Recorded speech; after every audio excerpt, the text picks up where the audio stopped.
আমাকে রাষ্ট্রযন্ত্রে গুরুত্বপূর্ণ জায়গা থেকে ফোন দিয়া বলে আপনি কি চান, আপনি কি চান? আমি বলছি আমি নবীর মহব্বত চাই, আমি নবীর প্রেম চাই, আর কিচ্ছু চাই না। বলছি কি চান? আমি বলছি নবীর গোলামি চাই। আর কি আশ্চর্য মানুষ আপনি, বলছি আপনি কি চান, বলছে তো নবীর গোলামি চাই। কথা বলেন ঠিক না বেঠে? আরে বিক্রি হইলে আর ডলার কামানোর ধান্দা থাকলে এতদিনে বহুত কিছু করে ফেলতে পারতাম। আমাদের নিজেদের লোকের টেরও পাইতো না। তাহিরি এক মুখে দুই কথা বলে না। কথা বলেন ঠিক না বেঠে? আমার বাড়ি থেকে খবর নিয়ে দেখবেন, আমার মা আমার জন্য অনেক দোয়া করে, অনেক দোয়া করে।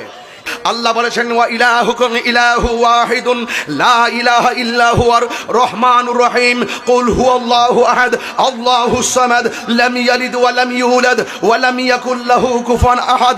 সুন্নিদের কনসেপ্ট ক্লিয়ার। আল্লাহ হলো একজন, আল্লাহু লা ইলাহা ইল্লা হুয়াল হাইয়ুল কাইয়্যুম। আল্লাহ হলো চিরঞ্জীব সর্বনিয়তা, লা তাখুযুহু সিনাতু ওয়া লা নাওম। আল্লাহর তন্দ্রা নাই, নিদ্রা নাই। আল্লাহ পাকের তন্দ্রা নাই, নিদ্রা নাই। লাউ কানা আলিহাতুন ইল্লাল্লাহু লা ফাসাদাতা। আমার যুবক, লাউ কানা ফীহিমা আলিহাতুন ইল্লাল্লাহু লা ফাসাদাতা। আল্লাহ ছাড়া কোনো ইলাহ নাই। যদি মনে করো যে আছে, সবকিছু কি হয়ে যেত, সব এলোমেলো হয়ে যেত। আল্লাহ একজন সব নিয়ন্ত্রণ করছেন বলেই নিয়মিত সূর্য ওঠে, আবার আকাশে চাঁদ ওঠে, আবার সূর্য অস্ত যায়, আবার তারকা ওঠে, আবার সূর্য হারিয়ে যায়। কোথাও দিন কোথাও রাত। বলুন এর পিছনে কারিগর কে? আরো বড় করে কারিগর কে? তাহলে এই কথাগুলো তো আমরা অনেক বছর ধরে বলতেছি, এরপর আমরা পারি না কেন? এরপর আমরা আগাতে পারি নাই কেন? আমাদের একতার অভাব ছিল। আজকে আমরা দুই না এক। আপনারা চিন্তা করবেন না, যারা ঐক্যবদ্ধ হয়েছে, যারা ঐক্যবদ্ধ হয়েছেন, আলহামদুলিল্লাহ তৃণমূল আপনাদেরকে খুব সুন্দর করে গ্রহণ করেছেন। যদি আবার আপনাদের মাঝে কোনো ধরনের ডান বাম কিছু হয়ে যায় কোনো না কোনো কারণে, সারা জীবন আপনারা আপনাদের বিবেকের কাছে অপরাধী বলে সাব্যস্ত থাকবেন এবং তৃণমূল কিন্তু অনেক ব্যথিত হবে। এই জন্য আশা করছি আমাদের দায়িত্বশীলরা যেভাবে আগাচ্ছেন এইভাবে আগাতে থাকুন। ইনশাআল্লাহ কোটি সুন্নি জনতা আমরা মাঠে ময়দানে আছি। কথা বলেন ঠিক না বেঠিক? এবার আসুন, ছেলে, ওই ছোট্ট ছেলেটাকে দাঁড় করো। এটারে তুমি দাঁড়াও, তুমি দাঁড়াও, কাছে কাছে কাছে, এদিকে এদিকে। তোমার নাম কি? হ্যাঁ, আল্লাহ কয়জন? এর বয়স কত? 8-9 বছরের পোলার জিগাইলাম যে আল্লাহ কয়জন? হ্যাঁ কয় একজন। আর আঙ্গু দেশের ওই মৌলবীরা রাষ্ট্রযন্ত্রে বুঝাইছে তাহিরিরা মাজারিকে পূজা করে, তাহিরিরা ওই আল্লাহরে আল্লাহ মনে করে, আর রাষ্ট্রযন্ত্রে এটা ডুব গিলছে। বুঝছেননি আমরা কোথায় নিয়ে আমরা ফালাইছে? চিন্তা করে দেখেন। 8 বছরের বাচ্চাও বুঝে আল্লাহ পাকের ওয়াহাদানিয়াত সম্পর্কে। আর কথা বলেন না ঠিক কিনা বলেন? এই অপপ্রচার করতে করতে শিক্ষিতরা বুঝাইছে মাইনাস ফর্মুলা, মাইনাস ফর্মুলা। একটা কথা মনে রাখবেন, তাহিরিরা এখন জিন্দা আছে, জিন্দা এখনো আছে। জবাব ইনশাল্লাহ সময় মতো আমাদের সকলকে দিতে হবে। আমরা আলাদা থাকার সুযোগ, আমরা সকলকে নিয়ে দেশটা সাজাতে চাই। আমি আবারও বলছি, আপনারা বিভাজন সৃষ্টি করবেন না, আপনারা অযথা আমাদেরকে ট্যাগ দিবেন না, আপনারা অযথা আমাদেরকে অপব্যাখ্যা করে আমাদেরকে অপবাদ দিবেন না। যদি আপনারা যদি সহজ হন, আমরা চাই আপনারা আমাদের হাতে হাত মিলান। আকীদার সমস্যা হলে আপনি আমাকে বুঝিয়ে নেন, আর না হয় আপনি বুঝে আসুন। হাতে হাত রাখুন, ঐক্যবদ্ধ হন, তইলে সংসদের কোনা কানা দিয়া জায়গা নেওয়ান যাইব। আর নাইলে কিন্তু খবর আছে, নাইলে কি আছে? খবর আছে। যেই প্রক্রিয়া অ্যাপ্লাই করছেন 1 বছর পরে হোক আর 10 বছর পরে হোক, হাড্ডি কিন্তু গুঁড়ো থাকতো না। কবর থেকে লাশ তুলে আগুন ধরাই দিচ্ছেন না, এই সংস্কৃতি ভালো লক্ষণ না। আপনি যেই কবর থেকে তুলছেন তার জীবত কিন্তু বংশ কিন্তু মরছে না। একদিন সুযোগ পাইলে তারাও কিন্তু ছাই কইরা উড়াই দিব। কথা বলেন ঠিক না বেঠে? হ্যাঁ, কথা বলেন ঠিক কিনা বেঠে? যেই খেলা দেখাইছেন একসঙ্গে 90টা মাজার ভাঙছেন, এগুলো ভালো লক্ষণ না। তরিকাপন্থীরা কিন্তু ভেসে আসে নাই।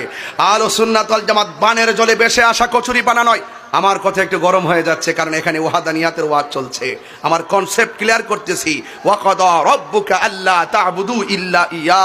আল্লাহ ছাড়া কারো ইবাদত করা যাবে না। বলুন ইবাদত পাওয়ার মালিক কে? সন্দেহ আছে? সন্দেহ আছে? বাস এই রাষ্ট্রযন্ত্রে ঘুম ভেঙে দিলাম রাত্রে 10টার সময় উঠে যে তাহিরি হুজুর কি বলেছে। অনেক সাংবাদিক, অনেক মানুষ চুপি চুপি আসে তাহিরি হুজুর কি বলে। তাহিরি হুজুর 22 বছর আগে যা বলে এখনো তাই বলে।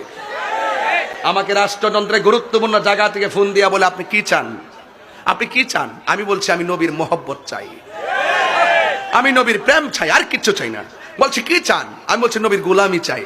আর কেউ আশ্চর্য মানুষ, আপনি বলছি আপনি কি চান, বলছে তো নবীর গোলামি চাই। কথা বলেন ঠিক না বেঠে? আরে বেটা, বিক্রি হইলে $1 কামানোর ধান্দা থাকলে এতদিনে বহুত কিছু করে ফেলতে পারতাম। আমাদের নিজেদের লোকের টেরও পাইতো না। তাহিরি এক মুখে দুই কথা বলে না। কথা বলেন ঠিক না বেঠে? আমার বাড়ি থেকে খবর নিয়ে দেখবেন, আমার মা আমার জন্য অনেক দোয়া করে, অনেক দোয়া করে।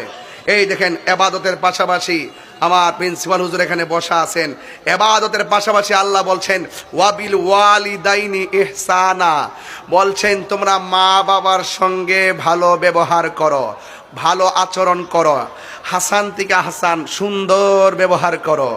এ যুবক ভাইয়েরা, এখন প্রশ্ন হলো মা বাবার সঙ্গে কতদিন ভালো ব্যবহার করবেন? আমাদের দেশের ছেলেরা, এই যে ছেলে একটা আছে 9 বছরের পোলা, সে কিন্তু টাকা রুজি করে না। এখন মা যেমনে কয় এমনি শুনে, অর্ধেক ডরায় অর্ধেক ডরায় না। বয়সের তালে আবহাওয়ার দোষে অনেক সময় মা বাপের কথা শুনে না, কিন্তু মা বাপের ঠিকই মানে। রাত্র যেখানে গরুক না কেন গড়ায় সে আশ্রয় নেয়। কেন? সে হইল বেকার। সে কি বেকার? সে যখন বেকার তখন তার টাকা নেওয়ার একটা কারখানা, এটা হলো মা বাবা। যখন সে সবল হয়ে যায় তখন মা বাবা রুজি রোজগার বন্ধ হয়ে যায়, মা বাপ তখন ছোট হয়ে যায়, শিশু হয়ে যায়, আর সন্তান রোজগার করে। তখন কিন্তু সে আর এক থাকে না, সে একটা বাবায় ঘুরে। আমি টেহা রুজি করি, মা বাপের কথা শুনতাম কি লেগে? মা বাপ ঘরে ঘুরে থাকবো, আমাকে দৌড়ায় ধরতে পারবো? এই যে বাইরে গেছে কাঞ্চি টাড়ির লেগে চলতেছে, বাবা ট্যাবলেট বাবা খুরের লেগে চলতেছে, হে যেমনে মনছে এমনি স্বাস্থ্যগঞ্জ রেলওয়ে পার্কে যায় বাবা খাইতেছে, গাঞ্জা খাইতেছে, ঘুরতেছে। মা বাপকে যদি কই গেছো রে, জিহানো মনছে জানো গেছি, তোমার কিছু হয়েছে? কারণ মা বাপ তো দুর্বল। এই জন্য আল্লাহ সন্তানদেরকে সাবধান করে দিয়েছে। আল্লাহ বলছেন ইম্মা ইয়াবলুগান্না ইনদাকাল কিবারা আহাদুহুমা আও কিলাহুমা, আল্লাহ বলছেন মা বাবার একজন অথবা দুইজন যদি বৃদ্ধ হয়ে যায়, বৃদ্ধা হয়ে যায়, বয়স্ক হয়ে যায়, মা বাবার সঙ্গে কোনো অসৌজন্যমূলক আচরণ করা যাবে না। কেমন? কয়ফালা তাকুল্লাহুমা উফি ওয়ালা তানহারহুমা, মা বাবার সঙ্গে এমন ভাবে ধমক দিয়ে কথা বলা যাবে না যে মা বাবা বলবে উফ রে ফুত করলে কি। এই কথা যে বলবে, যেই সন্তান এমন কর্ম করছে, মা বাপ বলবে উফ রে ফুত করলে কি। এই করলে কি বললে চলবে, আর হাত তুলে বদ্ধ করা লাগবে না, আপনার জীবন ধ্বংস হয়ে যাবে। কথা বলেন ঠিক কিনা? এখন প্রশ্ন হলো, ও তাহিরি হুজুর, তাহলে মা বাবার সঙ্গে ব্যবহার করব কেমনে? আল্লাহ পাক বলে দিয়েছেন ওয়া কুল লাহুমা কাওলান কারীমা। আল্লাহ রাব্বুল আলামিন বলেন মা বাবার সঙ্গে ধমক দিয়ে কথা বলা যাবে না। আল্লাহ বলেন ওয়া কুল লাহুমা কাওলান কারীমা, মা বাবার সঙ্গে সম্মানজনক ব্যবহার করা লাগবে, মা বাবার সঙ্গে ভালো ব্যবহার করা লাগবে। আল্লাহ রাব্বুল আলামিন বলেন ওয়াখফিজ লাহুমা জানাহাযুল্লি মিনার রাহমা, মা বাবার সঙ্গে গ্যাবাড়ি দেখায় কথা বলো না, মমতার ছায়া বিছায়া কথা বলো, মমতার চাদর বিছায়া কথা বলো। মা বাবারে ধমক দেওয়া যাবে না। বন্ধুরে, ও বন্ধু, মা বাবার সঙ্গে খারাপ ব্যবহার যারা করেছি, আমি তাহিরি অনেক দেখেছি, মা বাবার সঙ্গে যারা খারাপ ব্যবহার করেছে এরা কোটিপতি হইল, মনের মধ্যে শান্তি নাই। হ্যাঁ বন্ধু, আমার নবী, আপনার নবী রহমাতুল লিল আলামিন, হায়াতুন নবী, জিন্দা নবী বলেছেন আল জান্নাতু তাহাতা আকদামিল উম্মাহাত, মা বাবার পায়ের নিচে সন্তান, মায়ের পায়ের নিচে সন্তানের জান্নাত। রিদার রাব্বি ফি রিদাল ওয়ালিদাইন ওয়া সাকাতুর রাব্বি ফি সাকাতিল ওয়ালিদাইন, মা বাবার সন্তুষ্টিতেই আল্লাহর সন্তুষ্টি, মা বাবার সন্তুষ্টিতেই আল্লাহর সন্তুষ্টি। এই জন্য মা বাবার মনে কষ্ট দেওয়া যাবে না। ও যুবক ভাইরা, পায়ের মধ্যে হাত দিয়ে বলি, মা বাবার মনে যারা কষ্ট দিবে রে, মা বাবার মনে যারা দুঃখ দিবে, এরা ইহকালও হারাবে, পরকালও হারাবে। আমার নবী, আপনার নবী বলেন আলা উনাব্বিউকুম বিআকবারিল কাবাইর, আমি কি তোমাদেরকে কবিরা গুনার মধ্যে বড় কবিরা গুনাহ সম্পর্কে তোমাদেরকে অবহিত করব না? কুলনা, সাহাবায়ে কারাম বলেন ক্বাবালা ইয়া রাসূলুল্লাহ, অবশ্যই কবিরা গুনার মধ্যে সবচাইতে বড় কবিরা গুনাহ কোনটা আমাদেরকে বলেন। আল্লাহর হাবিব বললেন আল ইশরাকু বিল্লাহ, আল আল্লাহর সঙ্গে শরীক করা, ওয়া উকুকুল ওয়ালিদাইন, মা বাবার অবাধ্যচারণ করা। এই জন্য মা বাবার সঙ্গে বেয়াদবি করা যাবে না। সাআলতু রাসূলুল্লাহি সাল্লাল্লাহু তাআলা আলাইহি ওয়াসাল্লাম, সাহাবী বলেন আমি